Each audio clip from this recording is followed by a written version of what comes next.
Hello दोस्तों, कैसे हैं आप सभी लोग। आशा करता हूँ सभी के सभी अच्छे होंगे। अब मैं आपको थर्ड और फोर्थ रिएक्शन पढ़ाता हूँ। इससे पहले मैंने आपको क्या बता दिया, कॉम्बिनेशन रिएक्शन और डीकॉम्पोजिशन रिएक्शन बता दिया है। ठीक है, अब मैं आपको बता रहा हूँ डिस्प्लेसमेंट रिएक्शन और डबल डिस्प्लेसमेंट रिएक्शन, जिसे विस्थापन अभिक्रिया और द्विविस्थापन अभिक्रिया भी बोलते हैं। ठीक है, अब विस्थापन से आप डिस्प्लेसमेंट से क्या समझ रहे हो, यानी कि एक जो चीज़ है, मतलब कि मानो यहाँ पे ए बी है प्लस सी डी है। एग्जाम्पल के थ्रू समझा रहा हूँ मैं आपको। तो अब ये क्या होगा, जैसे यहाँ पे मानो ए की है, अब ये क्या होगा, ये जो बी है वो इसके पास डिस्प्लेस हो जाएगा। तो यहाँ पे क्या बन जाता है, ए अकेला रह जाता है और फिर बी सी के साथ मिल जाता है। मतलब कि एक चीज विस्थापित हो जाती है, एक चीज प्लेस हो जाती है, डिस्प्लेस हो जाती है। यानी कि यहाँ पे डिस्प्लेस होकर ये इधर आ जाता है, ये प्लेस हो जाती है।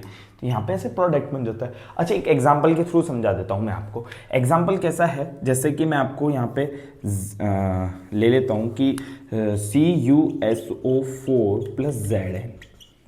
ठीक है, अब क्या होता है यहाँ पे, हम जो Zn होता है वो मोर रिएक्टेंट होता है, यानी कि अधिक क्रियाशील वाला तत्व होता है। तो यहाँ पे जो इसकी परिभाषा है वो यही बनती है कि ऐसी रासायनिक अभिक्रिया जिसमें एक अधिक क्रियाशील वाले तत्व के द्वारा ये विस्थापित हो जाती है। तो यहाँ पे कॉपर और जिंक है, तो कॉपर और जिंक में तो दोनों में से मोर रिएक्टेंट कौन है, अधिक क्रियाशील तत्व कौन सा है, वो Zn है। तो अब Zn क्या करता है, ये SO4 को साथ में खींच लेता है। जो ये SO4 होता है वो इसके साथ में आ जाता है, यानी कि यहाँ पे क्या बन जाता है, यहाँ पे ZnSO4 बन जाता है। और ये जो कॉपर होता है बेचारा अकेला रह जाता है। तो यहाँ पे एक तरीके से डिस्प्लेस हुई कोई चीज, SO4 जाके उधर में ना, तो यहाँ पे जिंक सल्फेट बन जाता है और ये कॉपर अकेला रह जाता है। बस इसे ही बोलते हैं विस्थापन अभिक्रिया, डिस्प्लेसमेंट रिएक्शन। ये ध्यान रखना, ये एग्जांपल से भी क्वेश्चन आते हैं, ये बात ध्यान रखना। एक एक नंबर के मैंने बताया था आपको पिछली वीडियो में भी, जैसे गायब कर देते हो और एक्स का नाम पूछ लेते हो, तो वो यही चीजें होती है।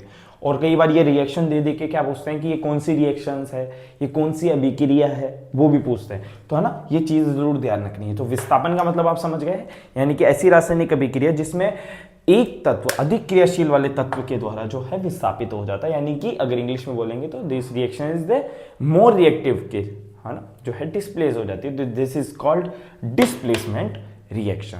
ठीक है, अब डबल डिस्प्लेसमेंट में आते हैं। अब ये इसी के जैसे होती है, बस होता क्या है, यहाँ पे एग्जांपल लेता हूं मैं आपको। जैसे कि यहाँ पे होता है AB प्लस CD, मानो एग्जांपल के लिए। अब क्या होगा, यहाँ पे B है जो C के पास आ जाता है और ये D जो है B की जगह आ जाता है। मतलब ये एक दूसरे की जगह चेंज कर लेते हैं, इसलिए इसको बोलते हैं डबल डिस्प्लेसमेंट रिएक्शन। यानी कि द्विम का मतलब होता है दो, यानी कि कोई दो चीजें जो है विस्थापित हो रही है इधर उधर, समझ रहे हो, कोई दो चीजें विस्थापित हो रही है।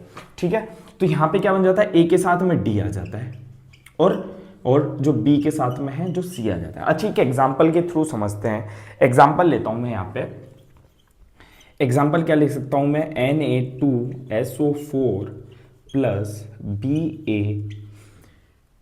BaSO4 ले सकता हूँ मैं शायद, है ना।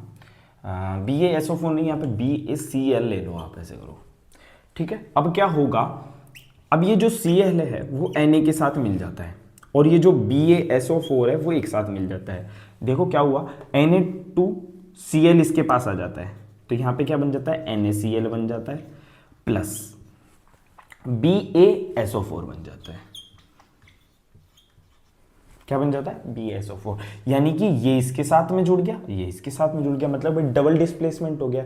तो आप इसको क्या बोल सकते हैं, ऐसी रासायनिक अभिक्रिया जिसमें दो पदार्थ का आदान प्रदान होता है, उसे ये अपन क्या बोलते हैं, द्विविस्थापन अभिक्रिया बोलते हैं। ठीक है, डिस्प्लेसमेंट, डबल डिस्प्लेसमेंट रिएक्शन अपन इसे बोलते हैं। ठीक है, अभी आप बोलोगे कि भैया यहाँ पे Na2 है, यहाँ पे Na किया है, तो ये जो वीडियोस है अब मैं आपको इसको बोलते हैं समीकरण संतुलन करना। तो ये मैं आपको है जो लास्ट वीडियो में बताऊंगा, इस चैप्टर का जब लास्ट वीडियो आएगा उसमें मैं आपको समीकरण संतुलन जरूर समझाऊंगा, जो कि आपको बहुत इंपॉर्टेंट है क्योंकि वो एग्जाम में जरूर आता है। ठीक है, तो अब आपको ये क्लियर हो गई है दो रिएक्शन। तो अगर वीडियो अच्छी लगी हो तो वीडियो को लाइक कर देना और चैनल को सब्सक्राइब कर देना। Thank you.